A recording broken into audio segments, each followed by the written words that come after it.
Okay, y'all. I'm gonna try to get through this in 7 minutes. Oh my gosh. 7 minutes. Are we on? Are we recording? Of course we are. We always are. Okay, I've already started the timer. Here is the breakdown of nothing major. Okay. So basically, I don't even know where y'all can see. This is the musical breakdown. I'll do another video where I'm talking about the lyrics. So I'll just go through the bars. 16 bar instrumental intro, 32 bar verse 1, 8 bar pre-chorus, 16 bars for the chorus. So the chorus is always 16 for this song. Then 32 bars for verse 2, just like verse 1. It's very symmetrical and classic. That's a part of what gives it like such an R&B feel, like, oh, this is R&B. I chose very classic songwriting elements. I wrote it that way. Everything was intentional. 16 bar chorus, again, 16 bar outro, and then an 8 bar acapella part at the end. So one of the biggest things to note about Nothing Major is that it is in 3/4 time. I need a little pointer. It's in 3/4 time, which is 1, 2, 3, 1, 2, 3, 1, 2, 3. 3 means 3 notes per measure, and the 4, so 3/4 times written 3/4. The 4 means a quarter note. It means a 1/4 note. So 1/4, 1/4 is a quarter. So it's 3, basically it'd be 3 times 1/4. So then you get 3/4. So 3/4 beat, 3/4 beat. Most songs are in 4/4. 1, 2, 3, 4. 1, 2, 3, 4. 1, 2, 3, 4. And I will note that at the very end of the song, I go to 4/4 when I'm doing that acapella part, just to really throw off. It's already gonna sound different because it's acapella, but it gave it even more of a classic sound. So notice the beat, or the things that I want to point out for the intro. It's just straight instrumental.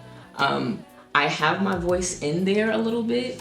I'm like, but it's really just to introduce these elements to the listener, production wise, you know, so their ears can be like, okay, these are the sounds I'm about to be hearing. These are the frequencies I'm pretty much about to be hearing. It just tunes your ear. So that's both production wise and timbre wise, so people can get used to my voice. I have a lower voice than most females. I keep looking down at my timer if you're wondering. But so it's helping me get the listener used to, all right, listen, this is about to be a lower song than normal, but you're still gonna like it. Okay, so verse 1, 32 bars. Notice that the lyrics are spaced out. I'm talking about actual words. They are spaced out. There's a lot of waiting before the next phrase. And then it's monotone. So the melody wise, the notes I chose is monotone, and then it's repetitive. There's elements of repetition all throughout this song. It's the heaviest in the chorus, of course, but this is the first time I'm introducing the repetition, and I'm doing it through melody. I'm repeating the same kind of line. And all that is to lead to a void of emotion feel. The whole point of me doing it spaced out and monotone and still kind of repetitive with the notes is like void of emotion. Like robot almost. That's how the song enters. And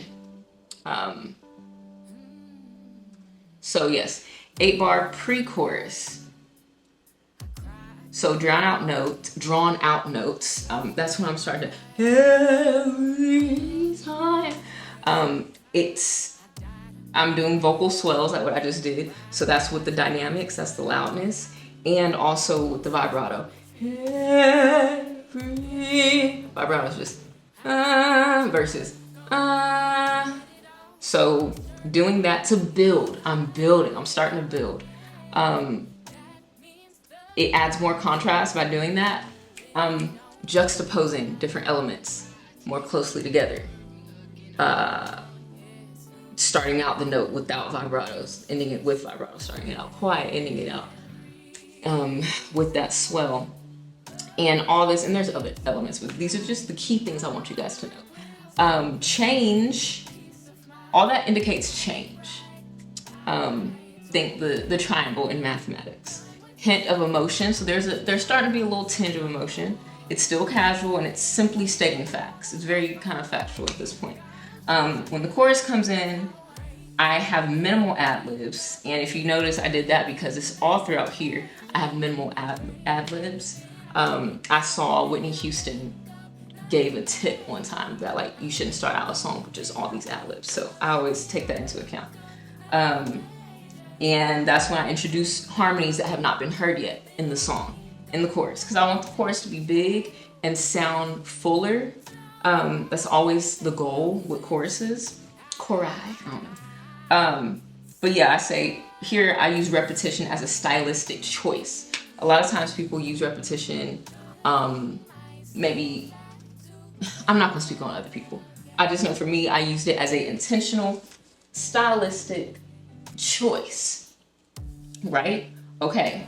And all this, the minimal ad-libs, but here's where the ad-libs get the most. They have been in the song. That's all leading up to, I want the listener to feel, what does that say?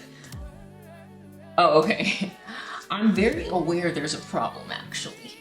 That's what all those elements, me choosing those elements, that's what I want you to start feeling. This whole song is a pathway. It's like I'm taking you with me on a journey of my heart and my brain whenever I go through this cycle again. So yeah, and people's soul should recognize it. Even if you didn't know any of this, you would feel it. I am just explaining it musically, like how I am targeting that in you as a listener. And it's not just like, oh, let me figure out how to do this. It's me writing from my soul. So I'm naturally using these elements. I know what elements to use because of my training with music, and it's just, I guess it's just a gift. But you can learn this, so it's not all the way a gift. So yeah, 32 bar. So that's the first chorus. I'm very aware there's a problem actually like that. And then here I went more into the repetition as a stylistic choice. I'm repeating the melody. I'm repeating the rhythm. I'm repeating words. Melody.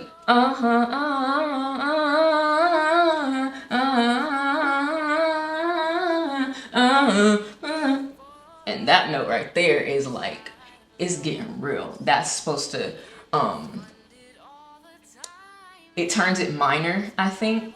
And it makes it sadder, it makes it darker, it makes it more tragic. It's like the song is kind of happy for the most part, but there's moments where it's like, this is horrible. And that's how toxic relationships are. Or failed relationships, because not all failed relationships are toxic, you know? I think mine were, but not, I'm not putting that on y'all. Anyway, rhythm. You know what? I can go through that with the voiceover. Let me keep going. Okay. 32 bar, verse 2. Now I'm going into verse 2. Don't it make no sense? So, the high held note. That note is high for me. And it's the first time in the song you've heard me hit that note. So even if you've kind of lost focus or attention, that's gonna it's gonna draw you back in. Then the sticky beat. Don't it make no sense? I am purposely make no sense instead of make no sense. I'm not on the beat on purpose because love is sticky. When Drake came out with that song talking about sticky, I think it's called Sticky, the beat is sticky.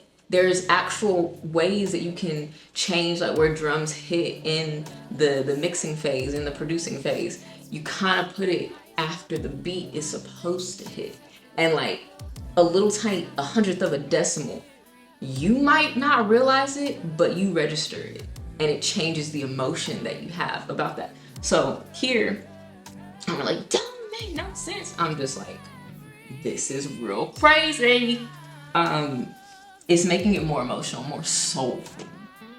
That's a very soulful thing. Very analog. So yes, a high held note, sticky beat, floating background vocals using a space that's been unused.